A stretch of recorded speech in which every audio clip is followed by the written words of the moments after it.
Let's talk about the All-Star game. I've been on the Canna bandwagon, the Laureano bandwagon. I know they've now had respective injuries this season. Sean Manaea should be in that conversation. I guess the two front runners would be Bassett and Matt Olson. How could you have a home run derby in Denver and not invite Matt Olson, by the way? I also think that your team is probably going to get two All-Stars, but they really deserve three. I know this isn't typical GM talk, but how do you feel Yeah. about some of your individuals getting this recognition and how you'd feel to see them there? Yeah. I mean, Olson and Bassett are slam dunks from Yeah. my standpoint. I mean, you think about what it means to be an all-star on your team.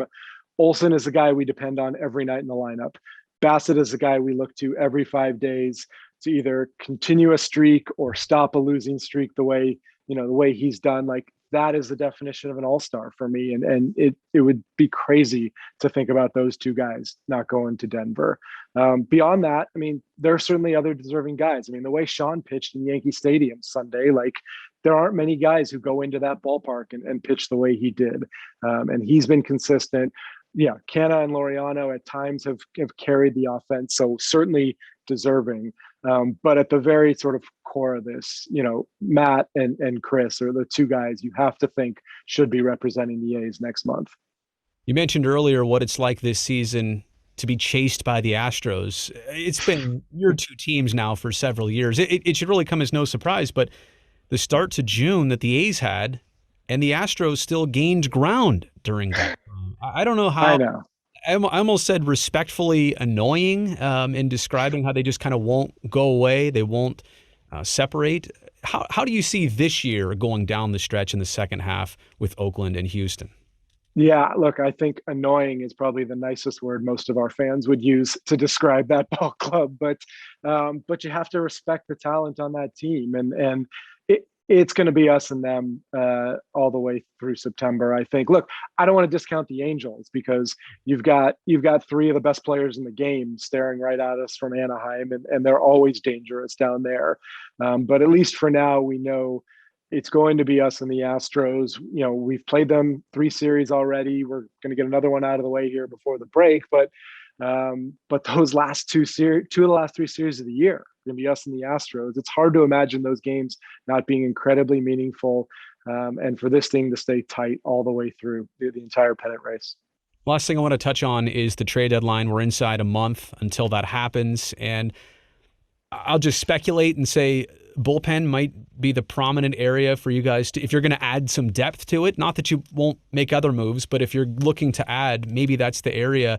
If that is true, how easy or difficult is that area going to be?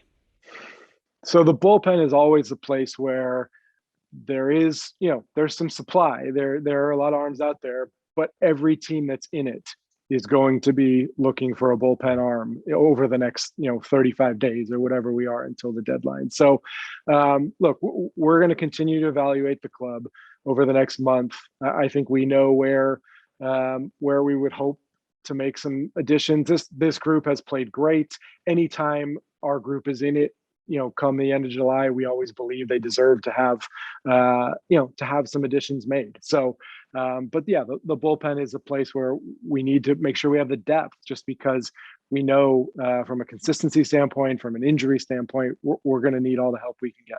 And last thing here, I'm not asking you to make any promises of things you will or won't do, but it does seem like last year specifically, and you just add a Tommy LaStella, you add a Mike Minor, and you don't necessarily take anything away from your existing group. You essentially reward your existing group only. You don't subtract anything from them. Is that kind of still the goal in mind for a season like this one? Yeah, I would say it is. Like again, you have to wait to get into those conversations and see what it takes to make a deal. Obviously, you look back beyond, back to 13 and 14 when we made deals, and we did have to deal from the major league team in order to improve. But yeah, the goal of the trade deadline, if you're a buyer, is simply to augment your major league club and not take away from it. But we'll see how it plays out. I mean, crazier deals have been proposed, and you never know. But I'm hopeful that's the case. David, appreciate the time. Thanks for doing this. All right, Brody. Good to see you.